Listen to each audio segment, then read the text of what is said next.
Je veux qu'il ou qu'elle change. Comment faire?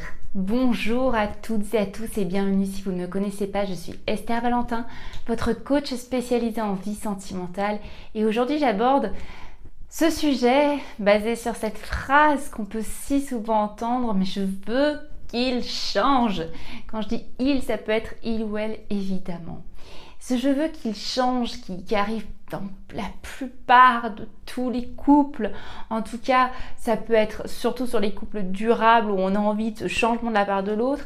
Ça peut être déjà en début de relation et dans ce cas-là, je mettrai un petit panneau d'alerte tout de suite. Si vous êtes en train de démarrer une relation, d'être dans les stades de début, et que vous espérez déjà un changement de la part de l'autre, je ne peux que vous renvoyer vers vous-même, si je puis dire. C'est-à-dire, mais qu'est-ce que vous faites en vous impliquant dans une direction dont vous espérez le changement qui n'est pas en votre pouvoir? Là, il y a tout de suite un problème de, si je devais donner l'exemple, j'aime beaucoup, vous le savez, souvent donner l'exemple du monde professionnel. C'est comme si vous me diriez que vous êtes en train de prendre un travail dans le secrétariat alors vous rêvez d'être dans l'agriculture et jamais vous prendriez un emploi dans le secrétariat, secrétaire, aller en garage de véhicules en espérant que ça change et que votre société se mette à l'agriculture. C'est l'exemple qui me vient, mais c'est logique. J'aime vous parler avec du sens, j'aime vous donner des choses qui ont de la logique, parce que là, votre cerveau, il va faire tout de suite, mais oui, là, carrément, on va jamais faire ça. Mais c'est pareil pour un début de relation. Là, on va plus parler, quand la relation est un petit peu plus engagée, quand ça perdure, cette idée de vouloir changer quelque chose qui se répète. Ce soit déjà, il va être à définir. Avant toute chose, on va définir ça plus précisément. Qu'est-ce que c'est de vouloir le changement de l'autre? On parle de quel changement? Est-ce que c'est le changement de personnalité de l'autre? Et là, ça va juste être un grand non, je vais vous expliquer pourquoi. Et est-ce que c'est un changement de certains comportements plutôt que vous attendez de l'autre? Là, c'est ok. Et je vais vous mettre un mais. Je vais être très précise sur comment ça se passe quand on espère un changement de comportement de la part d'une autre personne. Pour le changement de la personnalité, si je vous dis non, c'est pour une unique raison. Si vous vous mettez avec une personne qui est par exemple, prenons l'inverse, vous êtes la personne sensible, ok? Vous êtes très sensible, vous le savez, vous avez beaucoup de débordements émotionnels, etc. C'est comme ça. Si l'autre vous demande de changer et d'aller à ne ressentir plus rien, ne sois pas sensible. Ce qu'on vous demande est de l'ordre de votre individualité profonde, votre personnalité entière. Vous ne pouvez pas changer un trait de votre personnalité. Ok? Par contre, si l'autre vous demande « J'aimerais que tu fasses plus attention à ces débordements émotionnels », que tu sois sensible, c'est ok. Mais que par contre tu exploses, que tu n'arrives pas à le gérer et que tu te décharges sur moi, ça c'est non. J'aimerais vraiment que tu fasses un travail de ce côté-là. Là, c'est ok. On n'est plus sur votre personnalité, on ne veut pas changer votre sensibilité, mais on vous demande d'avoir une gestion différente, un comportement différent. Et les comportements, ça se modifie. Pas facilement. Surtout quand c'est habituel. Là, sur l'exemple que j'ai donné, ça demanderait par exemple, ok, je vois que ça nuit à ma relation, même moi, c'est pas les états que je préfère quand j'explose de colère ou de tristesse parce que avant je me suis pas écoutée. Je vais faire une thérapie en Tipeee par exemple sur le traitement de la gestion émotionnelle. Enfin, je vais en apprendre un petit peu plus. Je vais faire des exercices au quotidien et là, bim, on est tous gagnants. C'est merveilleux. Par contre, si vous essayez de changer un trait de votre personnalité, j'aime pas que tu rigoles tout le temps. J'aime pas que tu sois quelqu'un d'aussi joyeux. Alors là-dessus, je vous donne un exemple qui est choquant exprès. Quand on vous demande de changer de personnalité ou de changer un de vos traits de valeur, c'est-à-dire de ce qui est important pour vous dans la vie, ça marche pas. Donc déjà, faisons cette différence d'office, ok? Ensuite, je vous ai dit que c'était ok pour ce changement de comportement dans tous les exemples que je vous donne. Mais, je vous ai mis un mais qui va venir à l'encontre de mon exemple, vous allez voir. Il va falloir en tout premier lieu garder en conscience que l'autre aura toujours son libre arbitre, comme vous avez le vôtre. Ça veut dire que cette personne a le choix de ne pas suivre la direction que vous voudriez. Aucun être humain sur cette terre n'est né pour vous satisfaire. Et donc, vous pouvez demander, mais ça reste une demande. Votre demande implique la possibilité du non de la part de l'autre. Et même dans ce cas-là, ça demande que vous preniez conscience que l'autre est dans ses propres capacités. Ce n'est pas parce que vous avez des facilités à gérer vos émotions, pour rester sur cet exemple-là qui m'est venu, que vous pouvez demander à l'autre de mieux gérer les siennes. Il y aura cette notion, on est en couple, on s'adapte aussi aux capacités de l'autre. On peut lui demander d'élever ses capacités, mais on ne peut pas lui demander de nous rejoindre là. On peut lui demander de s'élever. Donc ayez cette conscience de 1 du libre arbitre, 2 des capacités de l'autre personne, et évaluez plutôt par rapport à d'où il vient et ce qu'il fait, que par rapport à vous comme échelle de valeur et de comparaison. On est tous différents. Si je communique extrêmement bien dans ma relation, mais que l'autre personne a très mauvais en communication, a peu l'habitude de parler, quand il va faire un effort de me communiquer quelque chose, même si c'est au niveau moins 10 de ce que moi je serais capable de faire, je vais arrêter de l'évaluer au niveau moins 10 par rapport à moi. Je vais me dire, waouh, c'est déjà tellement plus que ce qu'il faisait hier, mais impressionnant pour lui, merci beaucoup. Merci d'avoir fait cet effort. La reconnaissance va faire partie du changement aussi. Donc une autre notion que j'ai glissée là à l'improviste dans cette vidéo. Ensuite, l'autre chose à garder en conscience, et aussi savoir que rien ne se produit quand vous êtes simplement dans l'attente ou la demande. Il peut se produire des choses, évidemment, si vous demandez est-ce que chérie tu peux vider le lave-vaisselle ou lancer la lessive, ça c'est une demande parfaitement exprimée, il n'y a pas de sous-entendu. Là en plus on est sur une bonne communication, je glisse des petites notions comme ça au passage dans cette vidéo, plutôt que de faire des sous-entendus, ah c'est toujours moi qui range le linge, c'est toujours moi qui range la vaisselle. Est-ce que tu peux vider la vaisselle s'il te plaît? Est-ce que tu peux ranger le linge s'il te plaît? On demande, ok? Sur des changements de comportement plus profonds. Vous allez le voir, c'est pas la même chose. Vous pouvez influencer les choses à être différentes seulement si vous-même vous vous impliquez à faire être la différence. Je vais vous donner un exemple tout de suite pour concrétiser ce que je viens de dire. Je veux que mon mari arrête de me reprocher mes comportements. Je lui dis de changer, de ne plus agir comme cela, mais il ne change pas. J'ai tout essayé, je me suis énervée, j'ai déjà pleuré, Ok, je la fais courte, on arrête là. Il y a tellement d'exemples de nos déresponsabilisations, parce que cette notion, elle est là. La personne que j'utilise là dans l'exemple, je veux que mon mari cesse de faire ça, de me dire les choses comme ça. Mais quand on va dire qu'on a tout essayé, c'est qu'on essaye tout dans une unique direction où l'autre doit modifier ce qu'il fait. En couple ou dans toute autre relation, mais face à toutes les situations qui perdurent alors que nous voulons qu'elles changent, il est temps de nous demander qu'est-ce que j'ai fait? Qui a permis à la situation? Donc, quelle est ma part d'implication à ce que la situation en arrive là? Et qu'est-ce que je fais encore qui l'entretient? Ok? Ça va vraiment être 2 questions qui peuvent changer ce que vous cherchez à changer. En fait, on a eu cette éducation, cette culture d'être très tourné vers l'extérieur. Donc, on essaye de changer l'élément extérieur. Mais j'aime cette image, cette visualisation, je vais la faire avec vous là en vidéo. La problématique pour moi me semble ici. Et donc, j'essaye d'agir ici. Et j'oublie que la problématique, il y a moi dedans. J'y suis parce que ça me génère la problématique. Et il vaut mieux que je revoie ce qui est à moi et ce que je dégage.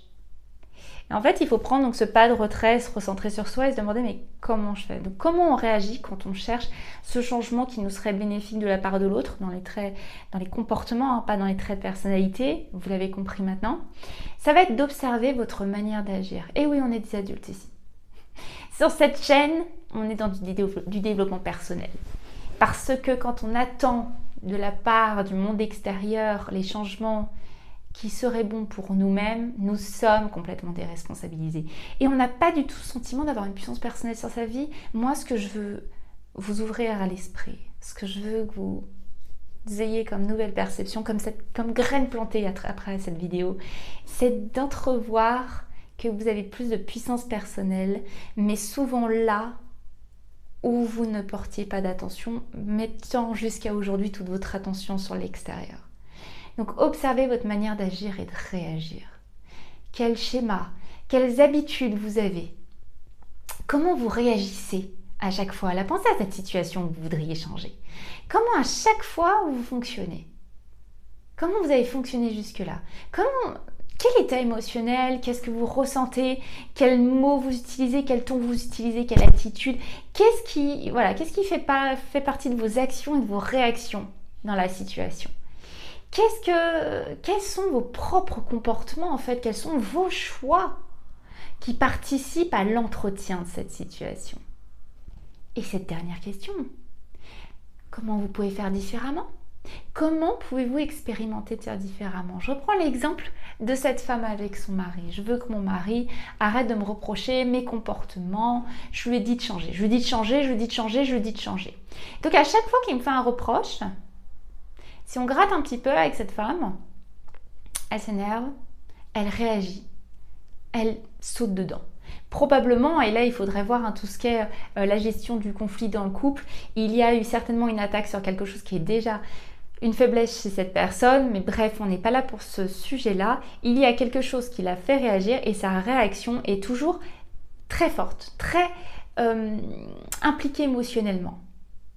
Elle pense avoir tout essayé, mais elle a tout essayé avec son unique schéma, une grande implication émotionnelle, une position de défense, et de tout demander que l'autre change. Mais de son côté, dans la situation même, et encore, on pourrait creuser le avant, on pourrait même travailler sur quels sont les comportements qui demandent de changer.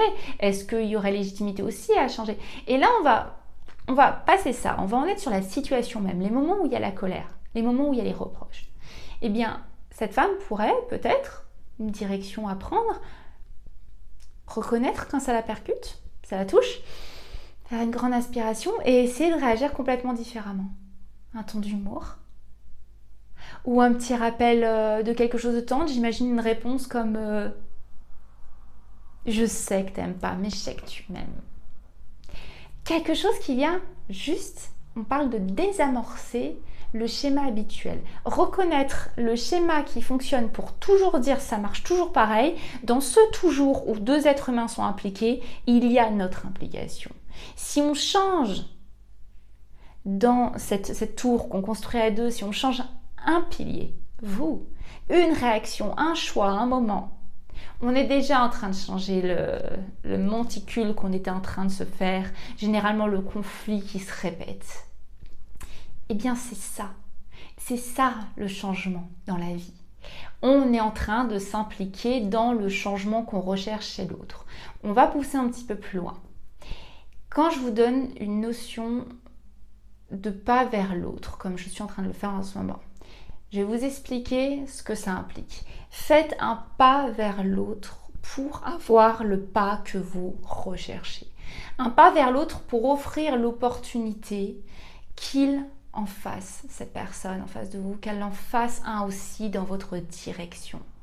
Je vais prendre un autre exemple cette fois. Vous avez envie d'avoir plus de temps de qualité dans votre relation, c'est-à-dire de sortir peut-être un petit peu de la routine, disons. Vous ne voulez pas seulement des soirées Netflix, vous avez envie de faire peut-être un peu plus de restaurants, plutôt que d'être dans ce qu'on peut trouver, très déresponsabilisé, encore une fois. Ah bah tu m'invites jamais au restaurant, ah bah t'as vu, eux ils vont au restaurant. Donc là on a différentes façons d'aborder le problème. On va comparer en espérant que l'autre comprenne. On cherche à se faire deviner, je vous assure, ça marchera une fois sur 40. Ensuite, moi tu m'emmènes plus au restaurant. La demande non plus n'est pas exprimée, on est dans le reproche, donc l'autre personne va se mettre dans une position naturelle de défense ou d'argumentation. Ensuite, il y a « Ah, tu pourrais m'emmener au restaurant ce soir ?» À la rigueur, on peut essayer, mais la personne peut dire « Je suis fatiguée », etc. Il sera dans tous les cas, si vous êtes sur quelque chose qui bloque, que la demande seule ne suffit pas, je vous invite à être l'initiative du changement que vous voulez voir. J'aime cette phrase qui dit, cette citation magnifique « Soyez le changement que vous voulez voir en ce monde ». On n'imagine pas comme elle est vraie.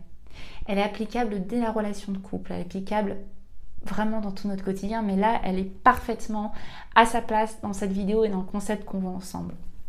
Soyez le changement que vous voulez voir en ce monde parce que vous êtes l'influence et le pas qui mène l'autre à vous rejoindre. Au lieu de demander aux gens de faire un pas vers vous, faites le premier pas, ils sauront comment vous rejoindre. Et donc pour reprendre cet exemple d'aller au restaurant, on peut tout à fait partir sur « Mon chéri, je réserve un restaurant vendredi soir, prépare-toi ». Est-ce que c'est pas déjà une personne qui est impliquée dans ce qu'elle veut faire? La personne n'est pas disponible? Ok, je te laisse me dire une autre date, on va caler un restaurant une fois par mois ensemble. Déjà, on a une personne qui a récupéré beaucoup de puissance dans sa part d'implication dans sa vie relationnelle. On n'est plus juste la personne comme un enfant qui demande et qui attend de voir si elle pourra avoir le cadeau apporté par le Père Noël. Oh non, non, non. Moi, je sais où il habite, le Père Noël, je vais le chercher, je vais sonner à sa porte, je lui file ma liste et je vais même regarder dans ses rayonnages s'il n'a pas ce que je veux. Voilà ce que j'attends de vous. Allez sonner à la porte du Père Noël, venez le voir, délogez-le, invitez-le à manger au restaurant pour continuer notre histoire qu'on se raconte là dans cette vidéo. Mais en gros, c'est ça. On n'imagine pas comme on attend le changement qu'on ne s'apporte pas. Je vous laisse faire ce travail dans la suite de cette vidéo.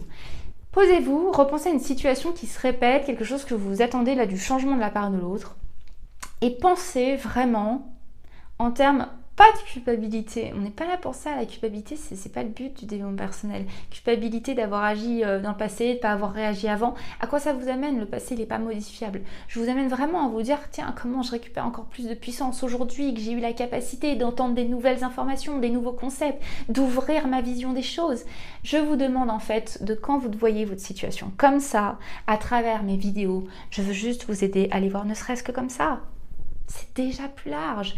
Ouvrez votre vision de la problématique et l'ouvrir en s'y incluant dans la problématique. Comment je peux réagir différemment? Quelle est ma part d'implication dans ce que je cherche à changer de l'autre? Et qu'est-ce que je peux faire moi de différent qui fera le changement qu'en fait sans le savoir, mais avec ce regard maintenant que je porte, j'entretenais. Donc pensez à ces questions pour réagir quand vous souhaitez le changement de comportement d'une personne. Observez votre manière d'agir et de réagir. Quel schéma, quelles habitudes vous avez? Ok? Comment vous réagissez? Comment vous agissez? Quels sont vos propres comportements, vos propres choix que vous avez et qui donc participent à la situation que vous cherchez de changer, au comportement que vous cherchez de changer? Et comment vous pouvez faire différemment? Pour faire différemment, une simple petite expérimentation pas à pas, ça ira, c'est magnifique. Observation, expérimentation, réajustement si nécessaire, réobservation. Et ensuite, on savoure les changements que ça apporte. Il est possible que vous tombiez sur une personne qui fasse barrière à tous vos changements. Tout.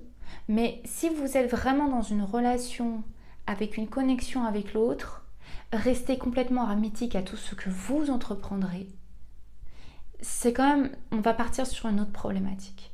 On est donc que vous êtes en train d'essayer de changer quelque chose de l'autre qui est un fonctionnement plus profond que vous, qui va bien plus loin et dans lequel vous n'êtes pas dans une relation où il y a de la connexion. Mais là, pour tous les exemples que je vous donnais et qui peuvent empoisonner le quotidien, l'autre personne vous fait trop de reproches, ou cette personne ne passe pas assez de temps avec vous, ou cette personne n'écrit pas de message alors que vous en rêveriez. Regardez comment vous fonctionnez. Checkez toutes les dernières fois que vous avez agi face à la situation que vous voulez changer. Faites différemment. Le changement viendra de votre changement. C'est pas juste une notion abstraite. C'est acté, vérifié, ça se réitère tous les jours. Et je le teste pour vous si vous voulez. En fait, je le teste quotidiennement pour vous, pour ensuite vous redonner ces notions qui sont des réussites. On n'imagine pas comme on nous a appris, malgré nous, c'était pas volontaire, à nous mettre dans ces positions de demande et d'attente qui nous font responsabiliser l'autre de beaucoup plus de choses que ce qu'il doit. Et là, ce qu'on apprend aujourd'hui, c'est à reprendre une place plus importante dans ce qu'on fait qui va nous arriver dans la vie. Et quand on veut le changement de l'autre, on l'a vu aujourd'hui, on recatégorise quel changement on veut. Est-ce que c'est des comportements qui nous nuisent? Est-ce qu'on est sur du changement de personnalité? Et là, on rentre dans une autre problématique. Il faut comprendre pourquoi vous en êtes à vous impliquer auprès d'une personne dont vous voulez changer la personnalité. Et même si vous voulez changer les comportements, je vous quand même invite à avoir cette réflexion. Est-ce que je regarde l'autre uniquement comme une source de satisfaction personnelle, donc je veux qu'il fasse uniquement ce que je veux, ou quand même c'est quelque chose d'essentiel. On est dans la concession de couple, on est en train d'évoluer vers des changements qui sont gagnants. Parce qu'il y a toujours cet équilibre. C'est pour ça que je vous ai dit, gardez en tête le libre arbitre de l'autre. Ce n'est pas parce que la personne ne va pas dans votre démarche de changement que automatiquement c'est la mauvaise personne. C'est dur à dire ça, mais vous pouvez avoir des différences. C'est pour ça que plus on ouvre son esprit et en même temps on a récupéré sa puissance personnelle, plus je vous assure, votre relation est très lisible. Vous prenez en compte les capacités de l'autre, vous prenez en compte son rythme, on prend en compte qu'il faut aussi de la patience pour amener du changement, mais surtout on est impliqué dans notre propre part de responsabilité. Et là, quand on veut que l'autre change et qu'on a nous-mêmes fait tout ça, on s'amène des sacrément belles réussites où, souvent, on va avoir des couples plus épanouis parce qu'on a remis les choses dans des bons ordres. J'espère vraiment que cette vidéo vous a plu. Si c'est le cas, n'hésitez pas à la liker. Je vais vous mettre un petit book en barre de description juste en dessous qui est dans ce concept de tout ce qu'on a déjà vu aujourd'hui. Devenir la meilleure version de soi, parce que finalement ce n'est qu'un extrait de tout ça. C'est un extrait de la notion complète de devenir la meilleure version de soi. Et donc, je vous invite à le lire, il est gratuit, téléchargez-le. Et si vous le savez, parce que vous avez l'habitude de me suivre, bien de mon côté, je ne vous lâche pas et je vous retrouve très très vite pour une prochaine vidéo. À très vite. Bye bye.